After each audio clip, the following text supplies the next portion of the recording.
kami kana ar nongkan kami re sahib tikin menak kina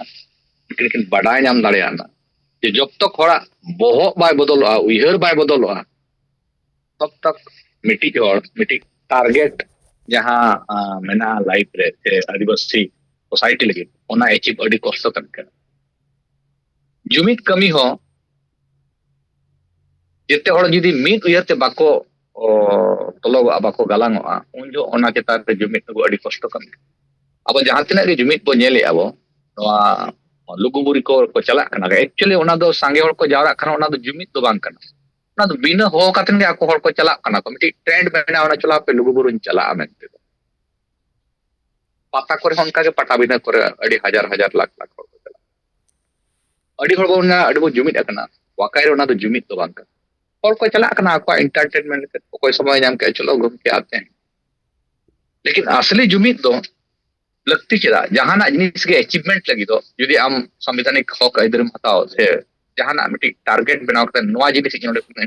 जितकर ओडोका ओना लगी जुमित दो लगती है अदो ओनकान जुमित दो अब सोसाइटी रे बनुआ अब सोसाइटी रे हर अडिगान मानसिक गुलामी नंग स्थिति रे मेना कोना मानसिक गुलामी मेन लेखान दो जहां मिटी बहुत रे फिट जुत कना ओडे खन ओना उजर खन हर बाहर रे बाय ओडक दाड़िया किछु का जन एग्जांपल का तो ले दाड़िया अब बडाया संविधान ना जहां तना जुड़ू हताव लगी तो संवैधानिक जुमित हुयुग दरकार और संवैधानिक जुमित लगी माने भोट जुमित दरकार और ओना भोट माध्यम ते जहां गे मिटी पॉलिटिकल पार्टी आम आमा डिमांड एम फुलफिल होच लगी नि मिटी दबाव मागु दाड़िया लेकिन आबोरिन हर दो पार्टिकुलर तो झारखंड जाली दे मिटी चेत गुलामी व्यवस्था रे मेना बना राजनीति बांगे आसार दो आबो कना मेनते दो एनखान मिटी ट्रेंड जहां चलावेना बहुत रे आसार आबो सेदाय खन नेतो गे आसार उनी आसार चेदे एमाबोन कना जे बाय एमाबोन कना ओना चितार हर बिल्कुल चिंता चिंता बनुआ यदि आसार बाय एमाबोन कना एटा गी जो बचाव दाड़िया तो लेकिन बांग आसार दो आबो नोआ मिटी उनकान मानसिक गुलामी रे मेना अदो मिटी सोसाइटी उनका ट्रेंड चला अदो आसार आबो ओना गे नेटों ट्रेंड चला कना उनका गे जहां तिना ऑर्गेनाइजेशन संगठन को मेना संगठन जेमन आसेका चितार मिटी ट्रेंड मेना हड़ा मानसिक ट्रेंड चला कना जे आसेका आसेका गोटा गे आसेका जहां रे आसेका आसेका छाड़ा कते दो एटा जहां तिना गे संगठन को हिजु ओड़ा बहु ओंडे दो बाय चला आसेका चेद कमी कना ओना सला हम मतलब बनुआ नितो बो नेल दाड़े आसेका मिटी गे मिशन बो नेल दाड़े जहां कि बो नेल ऑल चिकी आसेका संगठन उनका के मिटी जहां बो nail writers all India writers association ओना राइटर्स एसोसिएशन रहो ओकलकन हर जुड़े मेना को जहां के जहां ऑल पढ़ाव लेवल रेन हर मा को जहां साहित्य एकेडमी को हताव एगो मेखा ओना रे हो अतु दिसम रेन हर दो बनु उनको तो बाडा बंगा राइटर्स एसोसिएशन के कना मेनते दो अतु करेन मैक्सिमम हर दो चलो आसेका जहां रे मेना खान आसेका आदो मिटी ना मानसिक ट्रेंड चला कना गोटा ओना खातिर नितों राइटर्स और नो आसेका छाटा कते एटा ऑर्गेनाइजेशन रे हड़ा दिमाग ओंडे बाग चला मिटी उनका के समाज मिटी चला कना मजी परगना चेरे कमी समाज लगी दो ओना चेतार दो हड़ा उयहर चिंता बिल्कुल बनुआ मिटी ट्रेंड चलावना मजी परगना व्यवस्था आदो सोसाइटी रे अडिगान नोंका ट्रेंड मेना आ जहां चेतार हड़ा मानसिक रूप ते ओंडे को माने माने चला कना को मिटी लहर लेका बो ले दाड़िया और ओंडे खन हड़ बाको ओडक दाड़िया उनका के अब रूढ़ी व्यवस्था मिटी ट्रेंड चला कना रूढ़ी प्रथा अदो समाज रे अडिगान जिनिस हड़ रूढ़ी प्रथा ओको मेना 13-3 को दुर्भाग्यवश आबोरिन नोआ ये करे आबोरिन ना सेंगल रे अडिगान जुड़े कन हड़ हो मिद बार हड़ जहां अब रूढ़ी प्रथा तबो अडी माने ये मेना जे अब रूढ़ी प्रथा मेना कस्टमरी लो मेना साहिब तिकिन बार किन ले का कस्टमरी लो दो बनु ना कस्टमर प्रैक्टिस मेना लो दो अब विधानसभा और लोकसभा रे बनावा अब जहां परंपरा गे यदि ओना चितार कानून बांग बनाव कना इनका ओना दो लॉ रे दो बाय लेखा ओना दो मिटी प्रैक्टिस कान गे गनक अब जहां रूढ़ी प्रथा अब मा समाज आधार ते जहां तिन अच्छा बो दुड़ुब कातेन बो बापला इत को अब के बापला कातेन बकिन गपांग खान बो बाप माने बापा घो बापा गे कना डिवोर्स जहां बोले अब सोसाइटी ते मेनखान क्या ओना डिवोर्स कानूनी मान्यता मेना बिल्कुल बनो ना कुड़ी चे कोड़ा जुदी कोड़ा रे चला कोर्ट रे चला खान तुरंत ओना चितार एक्शन हुआ अड़ी हड़ अब को मेना अब दो रूढ़ी प्रथा मेना हड़ बो गोज गोर हो अब टेन केस बांग लगा नोंकान नोंकान मिटी भ्रमित हड़ उनका स्टेटमेंट को एमा अबोरिन हड़ अडिगान जेल रे मेना को नेतों दबी अडिगान केस चला कनो ना बो नेल दाड़े ये कोरिन जहां माझी सरकार वाला उनको को जेते को अरेस्ट होकना अदो मिटी किचुगान ट्रेंड मेना रूढ़ी प्रथा 13 3 को नंग क्लियर कट कॉन्सेप्ट के हड़ा ये गलत मेना नेतों दबी अड़ी सेना सेना नेता लेकिन हड़ को हो 13 3 को झलिए आर्टिकल 13 ना मेन मकसद दो ओंडे दो निने गे लई गानोगोआ जहां कानून के हुयु दुनिया रना अब ए टू जेड जुदी फंडामेंटल राइट से हननाय एनखान ओना कानून दो नल एंड भॉइड ओना कानून के मांग लगुआ पहला कमी दो ओंडे के उइहर दो और जहां 13 3 को दो ओंडे दो डिफिनिशन है जकना जे कानून के अंतर्गत चेक चेक हे दाड़ेया जहां नोटिफिकेशन के जहां अधिसूचना के से जहां रूढ़ी के जुदी कानून रेजा पावर है नामा का एनखान ओना कानून के अंतर्गत आएगा अगर कानून का पावर उसके पास नहीं है एनखान उनी दो कानून ना विधि ना अंतर्गत तो बाय हिजुआ अब नोडे अडिगान हड़ पूरा कंफ्यूज रे मेना को हड़ को कंफ्यूज चबाय को संविधान दो अनकान जिनिस का जहां टटकाइन पढ़ाल खन बुझो बांग बुझोआ अडी दा ओना खातिर गलत डिफिनिशन काते दो जहाना गिन हिजुआ स्टेटमेंट टेमा बिल्कुल बांग हुई दरकार नवा जहां तिना पत्थल गाड़ी आंदोलन रे हड़बो नेल लेत को ताहे दो 13 3 को ᱧᱩᱛᱩᱢ से 244 1 ᱧᱩᱛᱩᱢ ते अडी गोटा को आंदोलन ताहे दो अडी गान हड़ चितार केस चलावेना नेतो ओना बोंदेना ओका पत्थल गाड़ी को नुको माझी सरकार को गोटा ओना हड़ को ये को ताहे दो अब दरकुटिया मामला रे माझी सरकार रिन हड़ गे अडी गान हड़ उना उसको कते नोडना केस उना को हाईलाइट ले ताहे दो नेतो उनको बड़ाई को जे उनको नेतो को अरेस्ट करना सरकार उनको चितार एक्शन है अदो मिट्टी सोसाइटी उनका के ट्रेंड चला कना और ओना ट्रेंड चितार रे हड़ मैं जपिक कते ना ट्रेंड को फॉलोया नो अब समाज रे जहां जुमिन अगुरना गाड़ी मारान पोस्ट कमी कना नॉन पॉलिटिकल कथा हो जाता अब सोसाइटी रे ट्रेंड चलाव कना अब तो बाबो राजनीति मेनखान बड़ाई दरकार जे समाज रे गोटा के राजनीति ako जते हड़ जेते वोट को एमिया और बांग जहां पार्टी सला जुड़े बिना को लेकिन नोडे तो को मेना बाबो राजनीति एनकान जहां तीर के राजनीति ना कथा चितार चारटा बय होबा टोटल ले समय को मेना नोडे राजनीति बाबो गलमारवा यदि राजनीति ना बाम गलमारवा एनका राजनीति ना उइहे राजनीति ना चिंता भावना से राजनीति चितार मिटी सॉलिड नॉलेज के ओना चितार डेवलप सोसाइटी चितार रे अब नवा को अडी मारन ट्रेंड मिटी अब सोसाइटी रे चला और जहां खातिर होते ओना ट्रेंड ना ओना उइहे ना चिंता भावना बदल लगी दोते अडी नेतों मेनखान नोय उना लगातार प्रयास नौकान कमी जहां होड़ा बहुत बदल कमी रे साहित्य किन मेना किना नोवा उना कष्ट कमी अकिना पूरा जीवन ओना चितान किन जाकिन नेतों दबी हो अडिगान समय मेना आज हर को माने बहुत बदल लगी तो मेनखान इना अब बना साहित्य किन अकिना लाइफ रे अडिगान जिनिस किन अचीवमेंट बात कोना या संथाली राजभाषा नंग कमी हुईना संथाली वर्षी जहां संताली भाषा संविधान 8वीं अनुसूची रे जहां लगावे ना है किना ओना हो अडी मारन कमी केता बिना दुर्भाग्य बस आबो न सेंगेल में जुड़े एकन हड़ हो नवा जिनिस रे क्लियर कांसेप्ट बनु अना जे ओकाल करे 8वीं सूची रे संताली राजभाषा है किना मेनते तो अडी वाला उयर भावना बांग ऑल चिकी खातिर होते हे जाकना मेनते तो मेनखन बो बड़ाय दाड़या स्क्रिप्ट कमिटी 8वीं अनुसूची रे शामिल लगी कोई क्राइटेरिया बनकर अडिगान भाषा में ना जहां 8वीं अनुसूची रे शामिल कर ओना नंदो कोई स्क्रिप्ट बनोना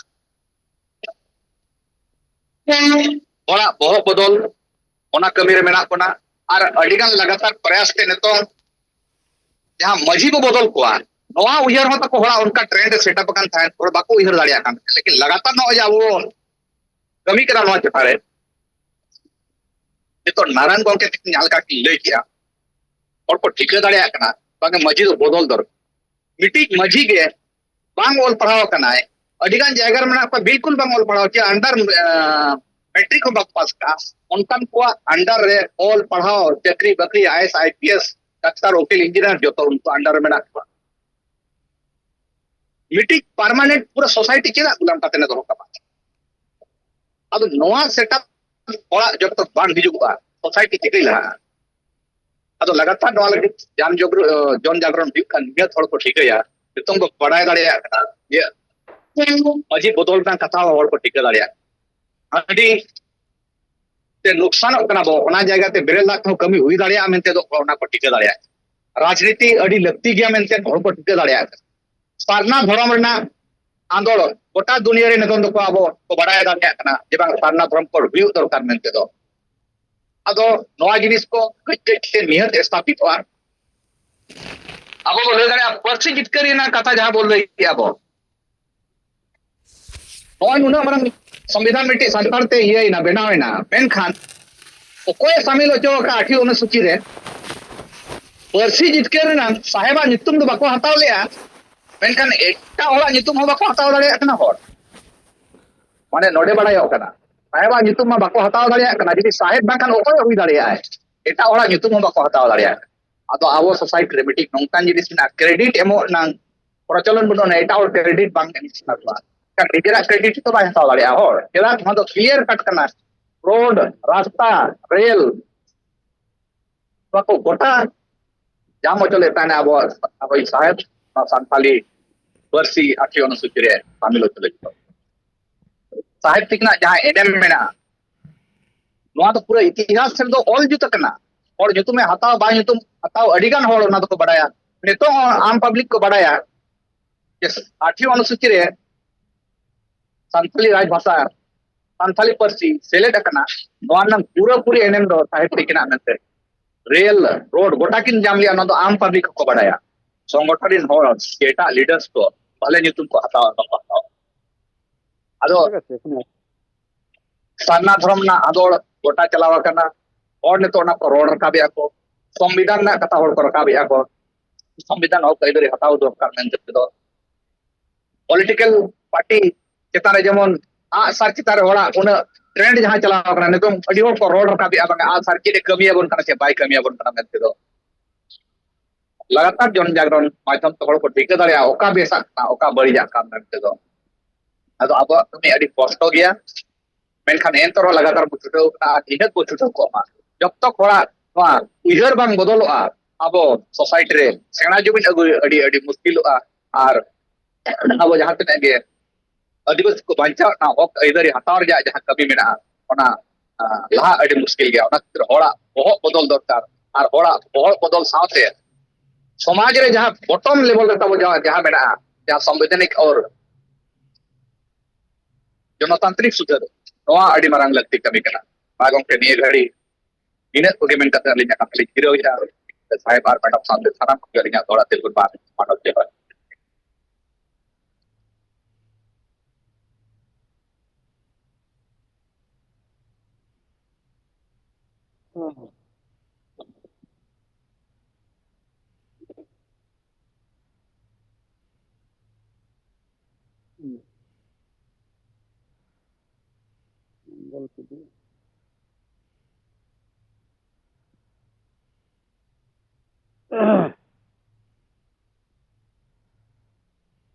ঠান্ডা এধারটা ঘেরা থাকলে তবে এখানটা কাজ করবে তো হ্যাঁ এখানটা ঘেরবে এখানটা কাজ করবে হুম হুম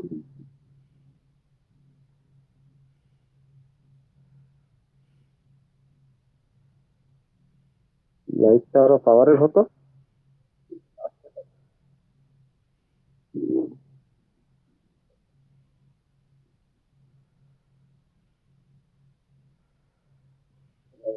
Matala mandi gongke abena mic chi ikana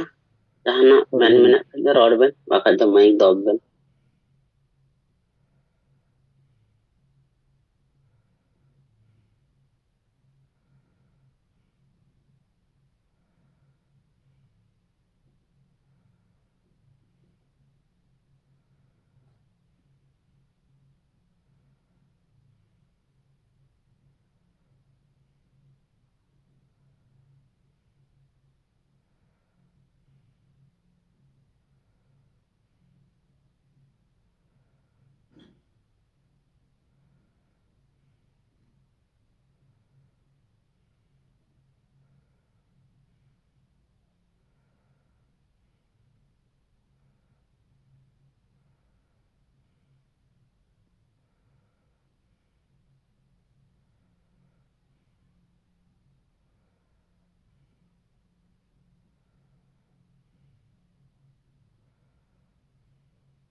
gongke adi kali ko thire na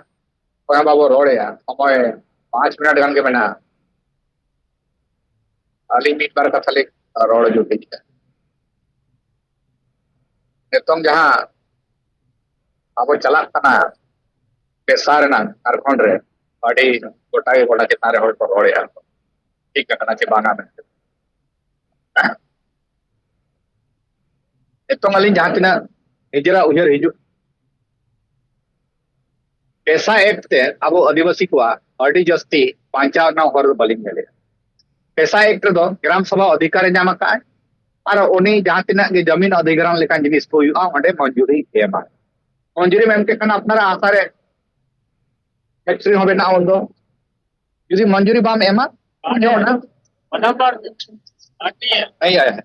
बिजली बाम अदो कार्ड कार्ड नहीं है gongke awak chalak kan gato halo hoi gongke anjamok kan taben पैसा एक्ट रे ग्राम सभा अधिकार एम का दिया जे जमीन अधिग्रहण हुई खान उनी मंजूरी एमा मंजूरी एम के खान जमीन अधिग्रहण हुई के सरकार हाता ओंडे फैक्ट्री पेना दोसार हुई खाना लघु उद्योग माने आबो ओना दतनी बो अखरि냐 sakam bo akhrinya lahi bo akhring ko abo haw bo akhring ko churut sakam bo akhrinya noa na abo ten adhikar mena dosra bali ghatna balu bo nilama je ature village market huyu kana onde khon puisa bo wasula jaha iya ar ona kore khon jaha puisa ko hiju ona abo upojog re bo lagawa noa jinis node mena jaha tina ge yojana hiju road rasta sadak bijli pani chet ko bena abo आदिवासी क्षेत्र रे ओंडे अब मिटिज मंजूरी बो एमा हो नवा कमी हुई दरकार ते नवा कमी दो बांग हुई दरकार पुइसा सरकार संक्शनोआ पंचायत रे ओना जिनिस अब मंजूरी बो एमा नवा जिनिस के पैसा एक्ट तो प्रावधान मेना माने ग्राम सभा मिटिज शक्ति एमा दिया जहां के सरकार योजना पंचायत लेवल खन हुआ ओना आम मंजूरी एम में ग्राम सभा साइना तब ओंडे ग्राम सभा ना डिप्यूटेशन ओंडे मेना अब दिन के बो चर्चा कोई ग्राम सभा कना मिलते दो आदो अब सरकारी योजना जहां पंचायत लेवल रे हुआ रोड रास्ता सड़क बिजली पानी चेक को बना तबना से जमीन अधिग्रहण हुआ चे बांग ओना चेतरा अब साइन के अब ते अब लही बो अखरिन को से हाव बो अखरिन को सकम बो अखरिnya दतने बो अखरिnya के तलब बना कना चे हाट रे प्रबंधन में नोआ ते अब आदिवासी तिना विकास हुआ चे बाय हुआ अब ओना रे उइहर दो पैसा एक्ट नंग मिटिज के कमी दो ग्राम सभा सशक्तिकरण दोसरा ओंडे मेना नेतों जहां मेने अब 2000 धाबी बो डाडम दाड़िया को मेनते दो 2000 ना चेत चेत गुनाई खान चेत बो डाडम या मेनते चेत लेकान गुना हुआ चेत लेकान विवाद हुई खान अब ओना बो सॉल्व दाड़िया चे बांग ओना जिनिस दो ओंडे डिफाइन करा दो बनो ओना माने विवाद सुलझाने का मिटिज अधिकार ग्राम सभा एम का दिया जहां रे विचार करते दो मिन हर 2000 धाबी को डाडम दाड़िया मेनते दो नोआ कोते आबो आदिवासी ना तिना विकास हुआ चे बाय हुआ नोआ आबो सोसाइटी रे चिंता दरकार मेन मकसद दो हुआ कना आबो जहां एजेंडा तबो मेना हासा बो बांचावा सीएनटी उल्लंघन कना साहेब तिकिन बारदाव किन बांचावा का रिजर्वेशन बांचाव हुई दरकार धर्म कोड आबो नाम दरकार सानथाली राजभाषा हुई दरकार और जहां तिना आबो धार्मिक स्थल को मेना मारंग बुरु मेना लुगु बुरु मेना जे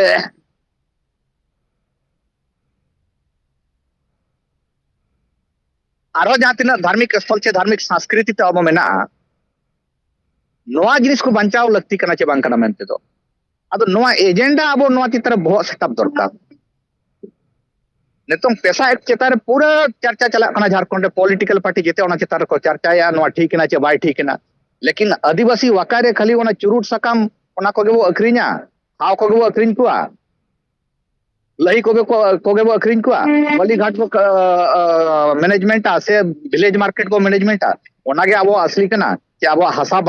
बंचाव जाति धर्म दर बंचाव तबो सानथाली राजभाषा हुई दरकार नेतों धबी कस्टमरी कना आबो ओका कानून गे पास बनु ओना मैरिज एक्ट हो तबो बनु ओना सक्सेशन एक्ट हो तब बनुआ जहां लेका मुस्लिम को मुस्लिम पर्सनल लॉ बोर्ड को मेना अब तो चेक कानून के तब बांग पास हिंदू मैरिज एक्ट अब ठन बांग लगा लागू बनु हिंदू सक्सेशन बटू आदो आदिवासी जुदी बांचा सना बना इनखान आबुआ जहां एजेंडा मेना धर्म निहत कोड दरकार बखान बो हांते नाते चाबा हाना ना धर्म बो चला सानथाली राजभाषा हुयुग दरकार तबे एनांग अब पार्सी दो बांचाव ताहेना कोर्ट कचहरी स्कूल कॉलेज गोटा ओना यूटिलाइज हुयुआ आर बखान खाली ऑलचिकी पीछे रे के बो ताहेना ओना ऑलचिकी मानवत रेजा दो संविधान दो कोई प्रावधान बनो ना मेनका सान राजभाषा बना लगी दो प्रावधान मेना नितों ऑलचिकी मानवत कातेन चेड बोला हिस्ट्री सिविक्स ज्योग्राफी चेड बो पढ़ावा अब भाषा के मानवत बनो ना स्कूल कॉलेज रे जुदी सानथाली ते पढ़ाव के बांग हुआ सानथाली ते आमा बोर्ड बांग लगोआ मैट्रिक बाम ऑल दाड़े ग्रेजुएशन बाम दाड़े स्कूल कॉलेज बांग हुआ एनखान ऑलचिकी तो चेड एम ओला पार्सी ता मानवतो एनखान ऑलचिकी ऑटोमेटिक ओना दो फॉलोया पार्सी तो राजभाषा नाम के खान स्कूल कॉलेज गोटा सानथाली ते जुदी पढ़ाव हुआ एनखान उन दो ऑलचिकी तो ओना क्लियर कार्ड बो ऑल दाड़ा आदो अडिगान होर ना पार्सी पिक्चर हो मेना का बांग राजभवन रे बो ओला स्टेशन रे बो ओला ऑलचिकी ते ऑल काते रहो जब तक पार्सी ना मानत बांग हुआ पार्सी दो बाय बांचा तबना सानथाली राजपार्सी जब तक मानत बाय नामा तब तक सानथाली राजपार्सी दो तीस सेफगार्ड तब दो बाय ताहेना ओना तो खतरा रे ताहेना हमेशा मालोटो डहार रे उनी ताहेना अदो ना केत्रो सानथाली राजपार्सी नियत हुयु दरकार ऑलचिकी एनखान ओना टाइम तो ऑटोमेटिक बांचा तबना आदो नोआ जिनिस को मिटी उइहर सेटअप जेते हर उइहर रे अब भिन्न भिन्न दिन अब चर्चा हुयु कानते नोआ चितारे अब ठिका दाड़िया कना बो अडिगान संगठन रे नोंका तीसो चर्चा दो बनु अना जे समाज चितान पॉलिटिकल चितान रे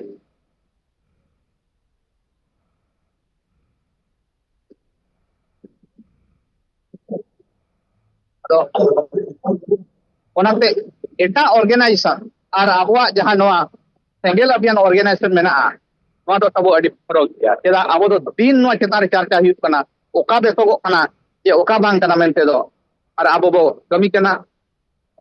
और हम चितार बो जागरण लगी तो कमी कना बो अदो एटलीस्ट आबो जहां सेंगेल रे मेना कोना आबवा उइहर आबवा बिचार नोडे बो सामांग मा जुम तबो खाली आलो चला मा नोडे रोते अब प्रैक्टिस अडी मारंग जिनिस कना रोड जुदी बाम प्रैक्टिस को हर सला हम बाम रोड दाड़ेया और चिका बो बुझो को अब अदो जुम तबो खाली आलो चला मा नोडे कथा को बो दोय मा जुम के तबो मिटिक माध्यम कना जहां अब सेंगेल अभियान और जीवित बो दोहो दाड़ेया नोते अडिगान हर दिसम रिन हर कांटेक्ट रे मेना बोना और अब जुम दिसम हर को आजमेया दिसम हर को फॉलोया चेत नोडे चर्चा हुयु कना मेनते दो नेतों धबी नोंकान ओका संगठन पालन बनुना जहां रेगुलर कंटिन्यूअस जुम मीटिंग चला उनकान ऑर्गेनाइजेशन को बनुना मिटिक अब सेंगेल अभियान मेना जहां दिन नोरे चर्चा हुयु कना हर को बिचारिया चेत बो सामांगे अब बिचार बिचार हर को एक्सेप्ट अडिगान हर अदमा निया को मेन काते अलिया कथा लिंग जीरो के दे दोहड़ते जतो पे जोहा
No.